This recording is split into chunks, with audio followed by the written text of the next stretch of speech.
La pâtisserie que j'ai voulu dans cette maison, je la voulais généreuse et volumineuse, parce que je trouve qu'on parle souvent de gourmandise dans la pâtisserie, et je pense que la gourmandise, elle passe aussi par les volumes qu'on peut retrouver dans un gâteau, dans son assiette. En même temps, je la voulais généreuse et volumineuse, mais je la voulais légère. Il y a 3 axes quand on fait un gâteau.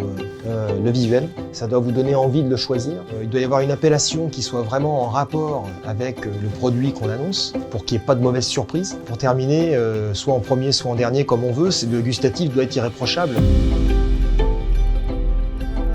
En France, on connaît la madeleine, les étrangers ne connaissent pas forcément la madeleine. Ce qui est génial, c'est de se dire qu'un gâteau qui n'est pas un millefeuille, qui n'est pas un éclair, qui n'est pas une tarte au citron, est quand même, et qui est fait à base de miel de châtaignier, donc un miel qui est quand même de caractère. Vous ne pouvez pas faire un gâteau avec un miel d'acacia, c'était pas possible.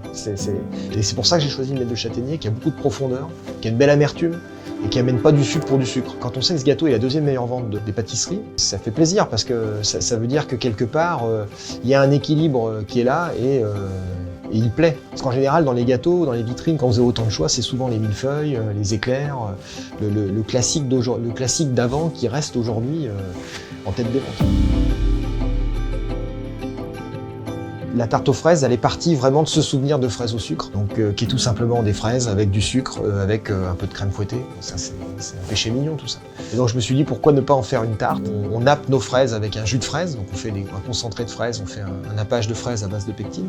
On fait les petites queues de fraises, donc on fait sécher du basilic pour la rajouter dans la pâte sucrée pour vraiment ne pas avoir de colorant. Et surtout, après, il y a cette crème gastronomique de Bresse qu'on vient fouetter très légèrement et qu'on vient mettre dessus comme si on l'avait posé à la cuillère à la maison.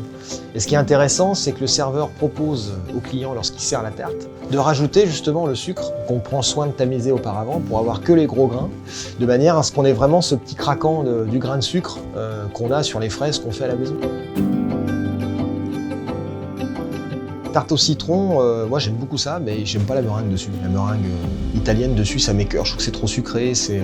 Pour moi, il faut pas qu'il prenne le dessus, il faut pas qu'il prenne le pas sur ce qu'on veut mettre en avant. Donc il doit pas prendre le pas sur du citron, il doit pas prendre le pas sur une fraise, il doit être là, mais en même temps, il doit être là en soutien. Il doit presque se faire le plus discret possible, quoi. Dans la tarte au citron, pourquoi j'ai enlevé la meringue? Parce que justement, je suis parti sur un blanc en neige. Le blanc en neige a beaucoup moins de sucre. Et du coup, ça me permet d'avoir une tarte encore plus volumineuse, moins écœurante, plus légère et moins sucrée. C'était tout l'intérêt de cette tarte. Le cheesecake, c'est un produit aussi que j'aime beaucoup. On travaille avec un fromage frais, bien sûr, qui n'est pas le fameux fromage américain. Et donc, à l'intérieur, on a mis une petite confiture de fraises et on travaille en mousse. Parce qu'en fait, le cheesecake, souvent, il est cuit avec des œufs, donc c'est un peu dense. Et nous, on en fait une mousse comme si c'était une... Donc, on rajoute un petit peu de crème montée dedans. Et ça nous fait notre mousse cheesecake. Sur dessus, on rajoute des fraises des bois. Et on a un sablé, surtout, que je voulais très friable et très fragile. Pour que, justement, il vienne parfaitement s'effriter lorsqu'on le met en bouche, de manière à ce qu'il puisse parfaitement enrober toute cette crème et qu'il n'y ait pas d'écœurement qui se crée avec la crème et qu'on finisse sur ce sablé un peu qui reviendrait en fin de dégustation. Donc la barquette, je trouvais intéressant d'avoir ce caramel un petit peu souple sur le dessus et surtout de travailler un caramel dans un gâteau qui est plus un caramel qu'on a l'habitude de voir sur une île flottante. C'est un caramel qui est juste décuit à l'eau, c'est pas un caramel dans lequel on a ajouté du beurre et de la crème, il y en a à l'intérieur, quand même, c'est important.